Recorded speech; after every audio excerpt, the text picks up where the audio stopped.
Hey guys, Joe here with Colleen from Datassential, and we're at the ECRM Store Brands Week in Vegas. So thank you for joining us. Thanks for having me. I'm excited to be here. Well, Colleen just gave a great presentation on the intersection of food and beauty, and we wanted to talk a little bit about that today. But before we get into the details or some takeaways from your presentation, for our audience that may not be familiar with Datassential, could you give a little overview? Of course, we're a food and beverage insight company based in Chicago.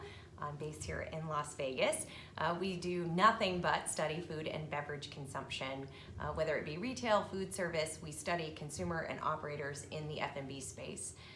We track what they're aware of, what they love and like, what they maybe don't love and like, and what operators are putting on the menu. Great. Well, one of the reasons why I wanted you to come here is because in addition to studying those ingredients that are on the menus, these ingredients are prevalent in both the food and the health and beauty care side. And so I wanted to see the intersection of that. So just in general terms, what are you seeing in that area? And then we can dive into some of the more specifics. Sure. Food and beverage ingredients right now, what we've seen is kind of those great ages of health and wellness come to be in, low fat, for example, healthy 1.0, feel good terms like sustainable and all natural being 2.0. We're really coming on the scene with 3.0, which is all about functional benefits. Gotcha. And functional benefits of ingredients that could be, say, good for your personal health inside, but also maybe to help with your beauty on the outside. Gotcha. So it's not like, so in the beginning, we may have been thinking of food in terms of, weight management, I need to lose weight, or I need to gain weight, or eat more of this or that. Now it's more, what is this doing for me health-wise? That's right. So those perceived benefits, right? And helping you achieve your personal targets, whether it be less stress or a better night's sleep, for example. Gotcha. So what are some of these ingredients? Let's talk about the ingredients themselves. What are some of the hot ones? Crossing both. Yeah, so we see chia seeds growing, kale being used in the beauty market, not just in food. Turmeric is growing, bee pollen, honey, even in thinking about beauty products that are pushing into the food side, things like collagen, for example, or colostrum. And charcoal. Activated charcoal, that's right. That was very interesting too, is that not only are these food ingredients going into beauty, but the beauty ingredients, or the ingredients starting as functional ingredients in beauty, are making their way into the foods. The other thing that you mentioned that I thought was very interesting was the packaging and how it can start to be a little confusing across both. Could you talk a little bit about that? It does worry me just a little bit. A lot of the packaging and the marketing that we're seeing now, you can look at a product and the question is, do I smear that on my face, or do I drink that? Do I mix that in my bath, or is that something I put in my blender?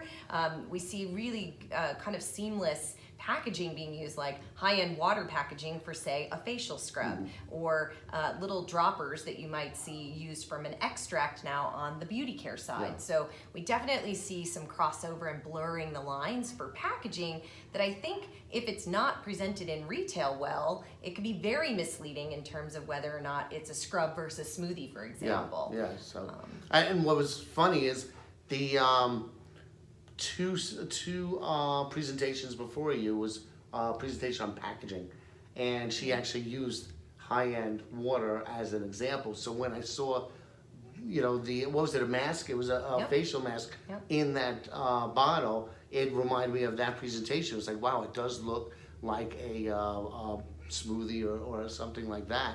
But basically what the ingredients were like a smoothie. Absolutely. So you just throw it on your face. Exactly. Now what about as far as generational differences? Because I know you mentioned that some things that might be in the inception phase may change depending on the generation regarding these ingredients.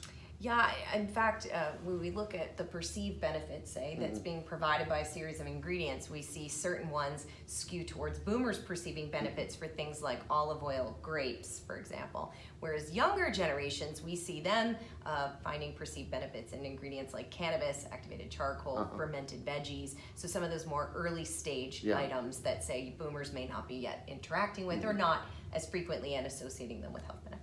Is there a point when the boomers might be checking those out, or what would cause that?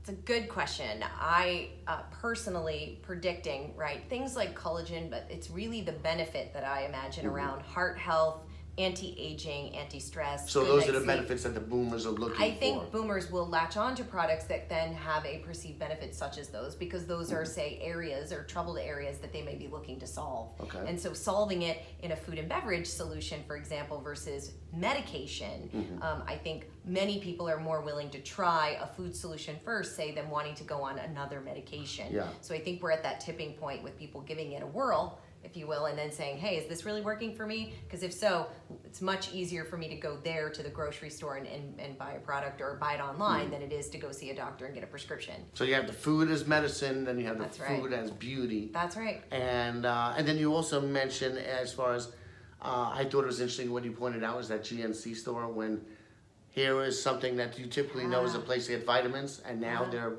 in beauty. They're That's offering right. beauty. Real experiential, some of their units now having these more in-store experience, consultative selling around, say, a smoothie bar or a dietitian or nutritionist consulting with you to help you find solutions for you, and even offering food and beverage products. True beverage in a can, not just a powdered mix. So more of a finished good.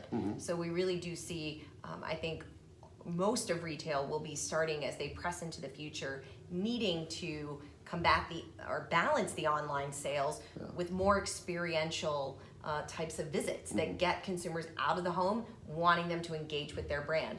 Whole Foods did a nice job when they separated that whole body store from the food and beverage, so therefore the packaging is so physically separated, you don't get too confused that you're buying a quote smoothie face mask. You know you're there. That's right, you know you're physically there. But now that you have places like a GNC who are incorporating a smoothie bar, for example, using probably their products in the store, but giving more of that experience, it's a question mark now, is that really a restaurant?